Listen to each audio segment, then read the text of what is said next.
Halo, Assalamualaikum warahmatullahi wabarakatuh. Perkenalkan, nama saya Selin Ramawati dari kelas Media Pembelajaran kelas C. Saya akan menjelaskan materi mengenai administrasi pajak, yaitu surat-surat dalam perpajakan.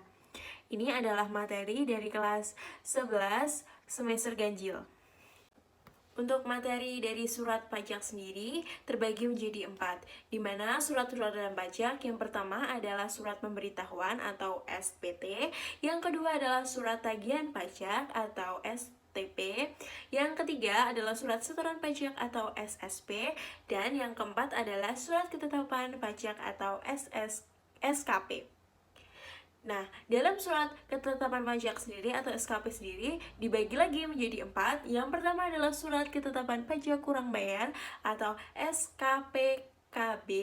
Yang kedua adalah surat ketetapan pajak kurang bayar tambahan atau SKPKBT. Yang ketiga adalah surat ketetapan pajak lebih bayar atau SKPLB. Dan yang terakhir adalah surat ketetapan pajak nihil atau SKPN. Yang pertama, saya akan menjelaskan mengenai surat pemberitahuan atau SPT, di mana pengertian dan fungsi dari surat pemberitahuan atau SPT sendiri adalah surat yang oleh wajib pajak digunakan untuk melaporkan perhitungan dan atau pembayaran pajak, objek pajak dan atau bukan objek pajak, atau harta dan kewajiban sesuai dengan ketentuan peraturan perundang-undangan dalam perpajakan. Nah, di dalam fungsi SPT sendiri ada 3, yaitu fungsi subjeknya. Yang pertama adalah fungsi subjek wajib pajak, yang kedua adalah fungsi subjek pengusaha kena pajak, dan yang terakhir adalah fungsi subjek dalam pemotong atau pemungut pajak.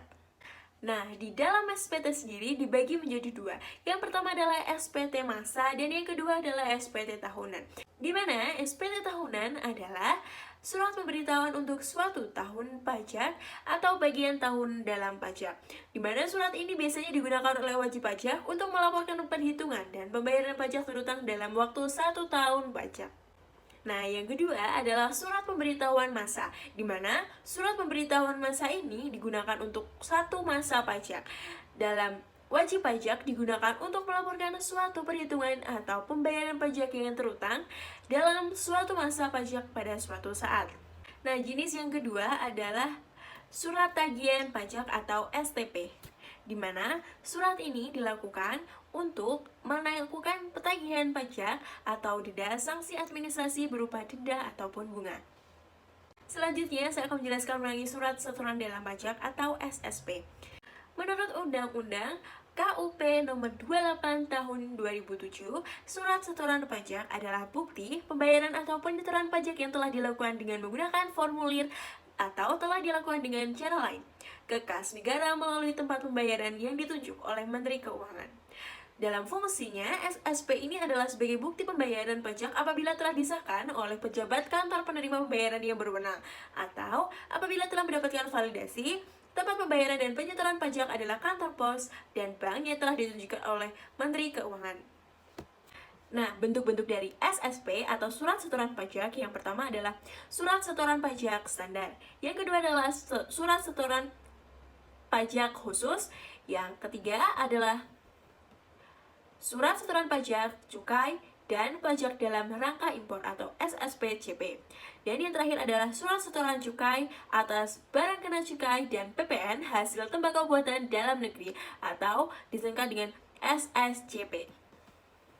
Nah, selanjutnya saya akan menjelaskan mengenai surat ketetapan pajak atau SKP, di mana dalam SKP ini hanya terbatas kepada wajib pajak tertentu yang disebabkan oleh ketidakbenaran dalam pengisian SPT atau karena ditemukannya data fiskal yang tidak dilaporkan oleh wajib pajak.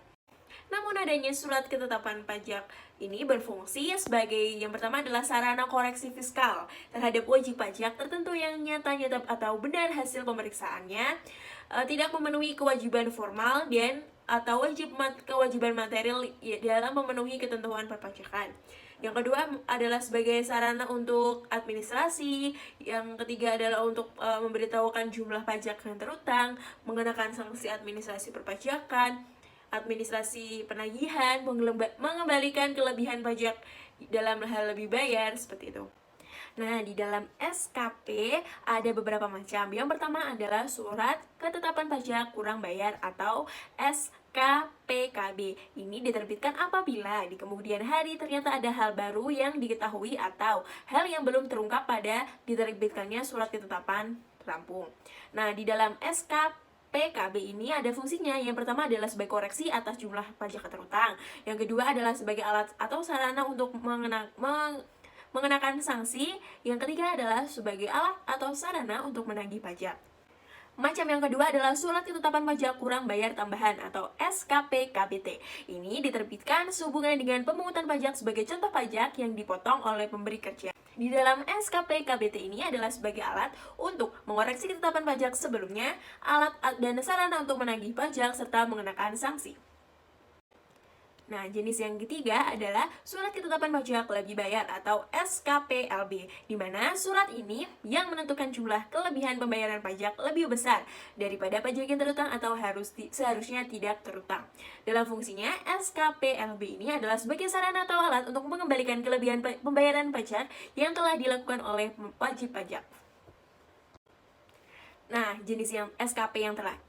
Nah, jenis SKP yang terakhir adalah surat ketetapan pajak nihil atau SKPN, di mana surat ketetapan pajak ini menentukan jumlah pokok pajak sama besarnya dengan jumlah kredit pajak atau pajak tidak terutang dan tidak ada kredit pajak.